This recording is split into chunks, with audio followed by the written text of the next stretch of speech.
8:01, let's crack on. Only got a short while this morning. Right, good morning. My name's Kevin Duffy. I'm one of the solicitors in the legal and HR team in Scottish Engineering. If I could possibly ask people to go on mute just now, just to make sure there's no background noise which interferes with anybody else, that would be grand, folks, as well. As I say, my name's Kevin Duffy, one of the solicitors in the Scottish Engineering legal and HR team. You may have been expecting my colleague Amy Traynor, but she's off on leave just now, so you've got me as super sub. So without any further ado, let's crack on. What we're talking about today is recorded, protected conversations and settlement agreements. Now, some of you may have exited employees using settlement agreements before, or you yourselves may have actually been exited from previous companies via a settlement agreement. So I'm going to talk you through what are the various parts of the background of a settlement agreement and some tips on how to progress one successfully. So as it says there, employment rights are usually based on statutory provisions, which means that everything comes from the Employment Rights Act, the Equality Act, the Working Time Regulations, stuff like that. Basically, you can only get out of, you can only settle or waive these claims, these rights in a way that is legally binding. First one there is via ACAS through what's known as a COT3, Conciliation Officer Training Documents number 3, and a settlement agreement, which is what we're going to talk about just now. Now, so ultimately, what is a settlement agreement? Okay, I use one because basically, just admitting lots of people who are coming in just a little bit late, just to name and shame. What we have here is use a settlement agreement before an employment dispute actually crystallises, actually comes to the fore.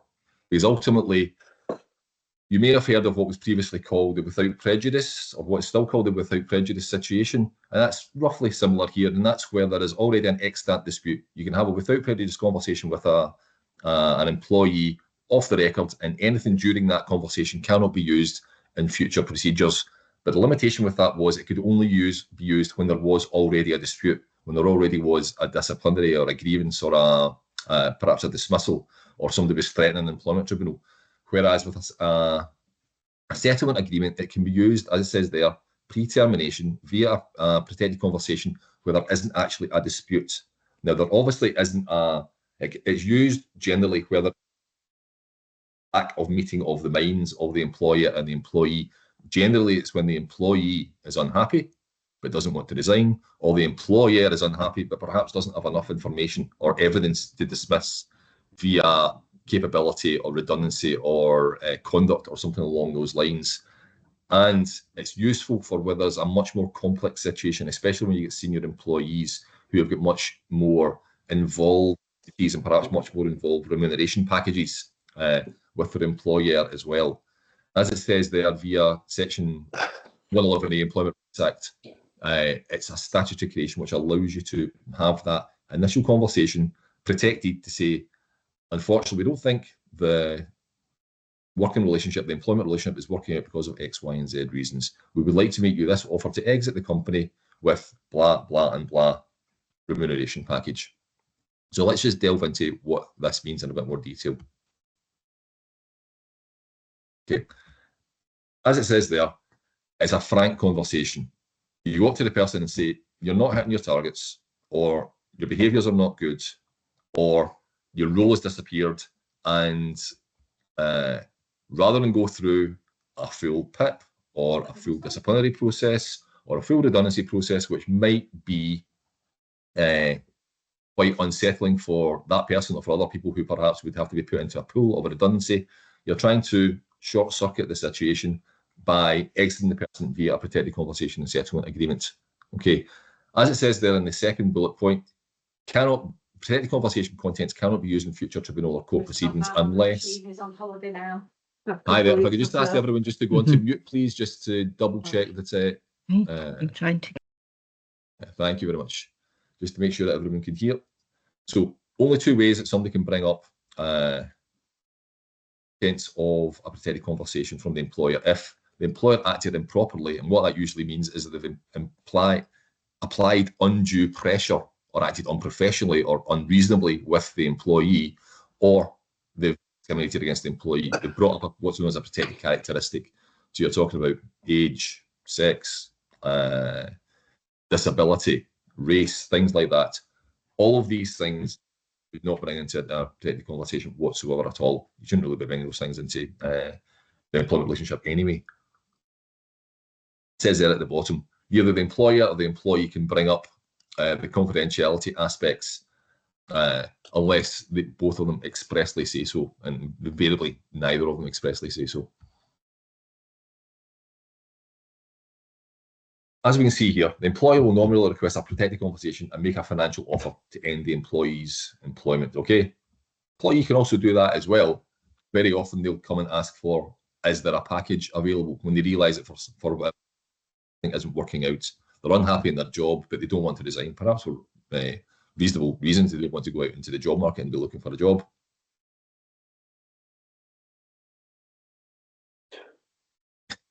As anyone who's listened to me bleat on about protected conversations during any individual conversations you've had with me, third point is very, very important. You have to have a plan B. Okay, you have to go into the protected conversation with the employee with two particular routes in mind, okay, or two alternative routes in mind. One is, here you go, Mr. and Mrs. Employee, we're unhappy with this particular situation or redundancy. Take this nice sum of money to go away and restart your career elsewhere, okay? You have to sign on the dotted line to compromise or settle out your claims, any future claims, or we'll take you through the PIP, we'll take you through the disciplinary, we'll take you through the redundancy, and at the end you might be dismissed. You might only get your statutory payments if it's a redundancy. Whereas if you take this amount, you get an extra X factor amount on top as well. Now, the X factor is down to the commercial judgment of yourselves, bearing in mind the financial situation of the company and the facts of the individual case as well. If it's a relatively weaker case that you're looking to get rid of the employee with, then you may have to throw a bit more money at them. If it's a relatively strong case, then that might reduce the X factor amount, what's known as the termination payment or ex gratia payment that you make to the person as well. But you always have to have that alternative or the plan B in mind, just in case the employee doesn't take the offer via the protected conversation. Okay. So as we say there, plan B. The employee might not be willing to accept your proposal, so you've got to be able to have a fallback. You have to be able to say, if the person doesn't take this conversation and the settlement agreement, then you don't just put them back into the job that we're doing, because there will have been some sort of impact on the working relationship between the parties. You need to have that alternative route to go for. Again, if I could just remind folks just to remain on mute, please, just to keep everything quiet, that'd be grand, thanks. Right. As I mentioned earlier on, if there are any discriminatory aspects of the conversation that you have with the employee, then they are not protected. Okay, so they potentially could be raised in any future court or tribunal actions. So try and shy away from anything which is going to bring about what's known as a protected characteristic, sexual orientation, race, age, stuff like that. Okay. And the way that you conduct the protected conversation as well, if it's so unreasonable, if you are completely intimidatory, bullying, harassing the person to take it, then that in itself might be a reason for it not to be detected and able to be brought up. But B, it might allow the person to find that they have been dismissed by themselves as well, perhaps even constructively dismissal too. Third bullet point and fourth bullet point, take advice. Okay, at Scottish Engineering, we draft loads of settlement agreements and deal with loads of exiting employees. We'll do that on your behalf. We'll deal with their solicitor, and I'll touch on that in a second. So all you do is instruct us, and we will do all the donkey work for you. That's the beauty of having Scottish Engineering, and that's why settlement agreements are very, very useful. But they have to be entered into with an intelligent strategy put in place as well. It's not something you do off the cuff. You have to think about the financials. You have to think about who's the plan B if the person doesn't take it. You have to also think of how you're going to backfill the person once they go, if the person's going to be backfilled at all as well, because it entails some sort of organisational structure. The whole idea of a settlement agreement is the exiting of an employee. So it's not without consequence. You need to think about that as well. And as it says in the bullet point there, a suitable script, we can help with that as well. along the lines of, dear Mr. or Mrs. Employee, this is what you're saying to them in the protected conversation. We're wanting to make you a financial offer via this protected conversation under terms of section 111A of the Employment Rights Act because of blah, blah, and blah reasons, okay? We don't feel that the employment relationship is sustainable because of X, Y, and Z reasons. Therefore, here is your offer. And at that point, the employee, if they're interested, will hopefully take on board the headline parts of the offer and then go and seek advice from a solicitor. Because that is one of the fundamentals of a settlement agreement, is that the employee needs to be seen to be signing away their legal rights with their eyes open. And they have to take legal advice on that. They have to take advice from an independent solicitor, okay, who's not been involved before, or sometimes they can get advice from a trade union representative who is specifically certified to be able to do that. 20 odd years that I've been doing employment law, I have never seen a trade union rep do this.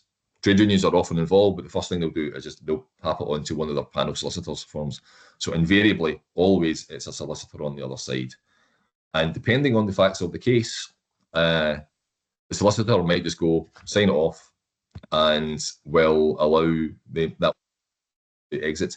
But and again, sometimes I've had very adversarial solicitors on the other side who will argue tooth and nail on every single particular aspect of the case on the settlement agreement. Sometimes we get justification as well, where the employee is being exited under relatively dodgy terms, which is a legal phrase, obviously, relatively dodgy terms. But ultimately, we would expect the ACAS code of practice and settlement agreements to be followed, and that usually allows a minimum of 10 days for the employee to seek advice.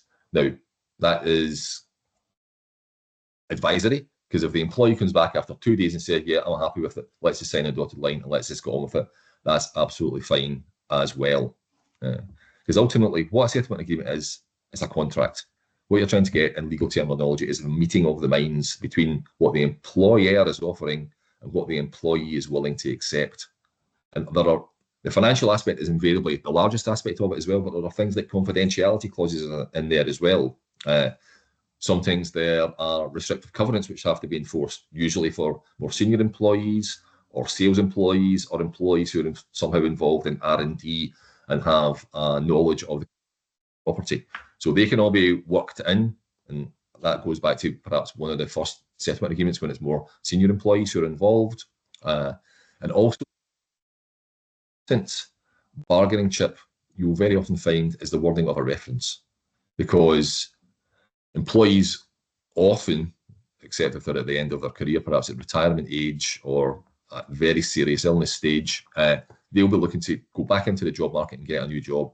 So if they have a reference from their ex-employer, then that can be worth its weight in gold. Now, very often the employer is only willing to give out a very factual reference. Joe Block started on this date, ended on that date, and had job title X. That's fine. If the employee agrees to that, that's okay. But sometimes they'll look for something which is a bit more positive, perhaps even a bit more glowing. And employers often are justified in saying no to that, because the whole idea of getting rid of the person via settlement agreement is because for whatever reason they're not fitting, they're not working out, they've not been performing. So they may agree some sort of neutralised wording like the person's job title was section leader and their duties were blah, blah, blah. They outline what the duties are, but they don't say how good or bad they were at them. Again, these are all things that you can discuss with Scottish Engineering and are up for negotiation with the other side as well. So going on to the actual solicitor, which the employee has to take advice from. Usually the solicitor has been named in the agreement as well. It's in there. The employee has taken advice from blah, blah of such and such. They're expressly named in there. And there's a separate section, a second appendix, where the solicitor signs to say, I have given this person advice. I have indemnity, as per the penultimate bullet point there, have given insured advice to this employee as well. And to the best of my knowledge, this is correct advice as well. It must be in writing. It's the whole idea of a settlement agreement is that it expressly confirms that the employee is not going to take any future claims. Now, not all contracts have to be written in writing. They have to be condensed in writing, shall we say. but this one does. This is one of the types of contracts, legally binding contracts, that has to be reduced to writing. So the typical things that go into a settlement agreement is financial aspects as well, which is the first one. What if are they working on notice? Are they getting payment in lieu of notice, pile-on, holidays, bonuses? The first 30K of any termination payment is tax-free, okay? Important bit is the waiver of claims. That's the bit that says any future claims or any current claims that I have, I will not take to the tribunal and I withdraw them, okay? Also gets rid of things like grievances, subject access requests. For more senior people, it means they resign as an office bearer as well. And it also, as I say, involves confidentiality clauses and restrictive covenants. Now, what we also have here is warranties at the very, very bottom. Warranties is where the employee and the employer will give guarantees about their future behaviour, okay? And also means, as the second point there, non-disparagement, means they will not put out, for example, any social media posts or any other writing or verbal communication which talks down or puts down the other party. So the employee will not make any disparaging remarks about the former employer, and the former employer will not make any disparaging remarks, etc., about the former employer, to that effect as well. As per legal fees, one of the fundamentals of a settlement agreement is that the employee has to take legal advice, and invariably the employer will make a small contribution to the employee's legal fees. Now, salient word there is contribution. Unless the company specifically says so, you're not paying for all of the legal fees.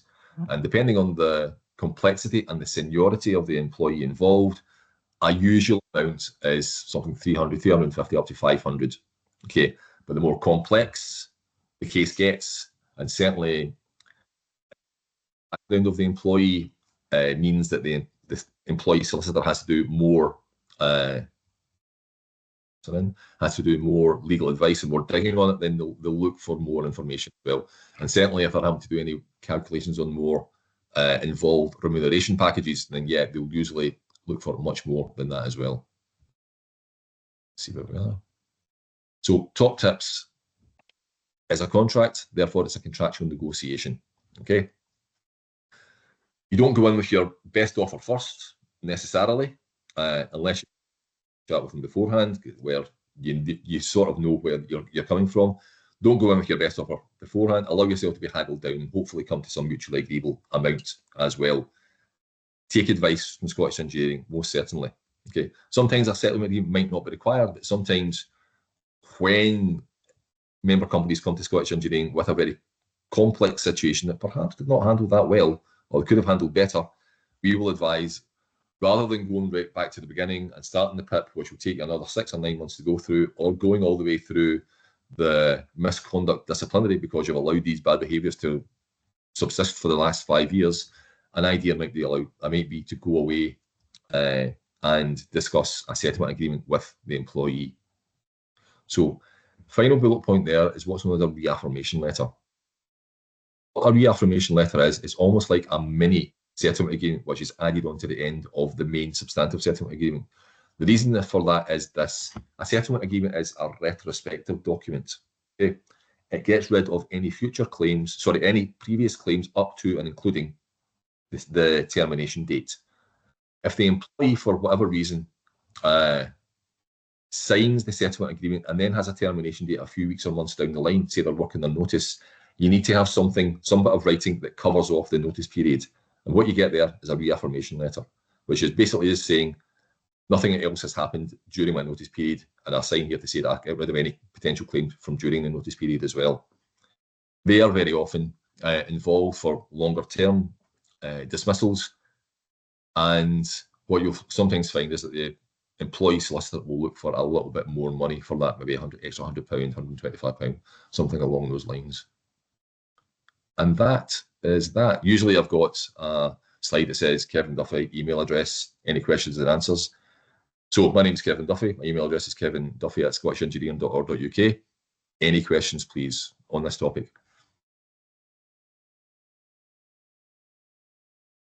Yay. Ailsa, Conor Wilson, please. Hi, Kevin. So, sorry, I got a phone call in amongst some of that, so you may have covered it, but you mentioned that the employer normally initiates the mention of having a protected conversation.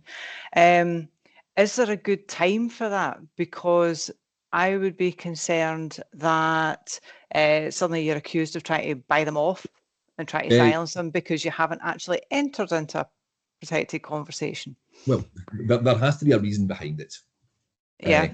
I mean, to give you some of the examples that I've dealt with over my time, you have an employee, for example, a long-serving employee who perhaps doesn't have the best behaviours, but they're all right at their job and they've been tolerated for years and years and years, but they're just getting slightly worse and worse and worse and worse until the employer sees red mist and says, right, we can no longer handle that person because they're causing other people to resign. They're causing workplace strife.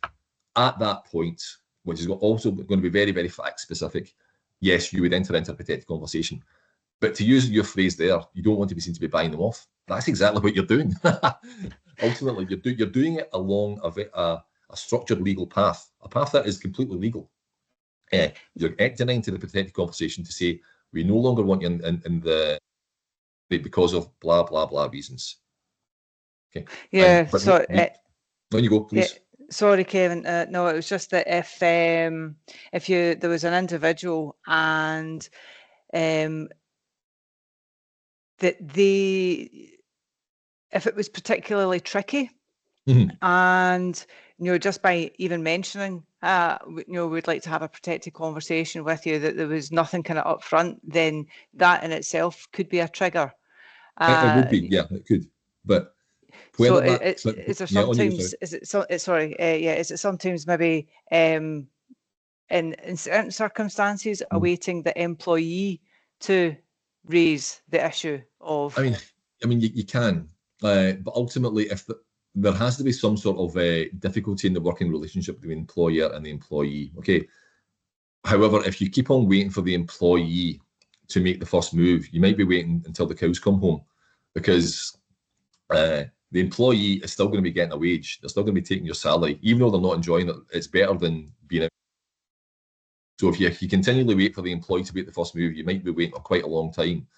But even though there is discomfort, or it's going to be unsettling for both parties for the employer to raise a protected conversation and a settlement agreement, it's legal. Okay, as long as you do it non-discriminatory and you do it without the undue influence, the improper conduct that I discussed earlier on, then it's entirely legal. But what you have to have is some sort of reason behind it, which is causing the breakdown in the working relationship, and also the plan B. Because if the person doesn't take it, then you have to have the redundancy, the PIP, the misconduct disciplinary, things like that, which shows them that it's a better option for them to take the settlement agreement.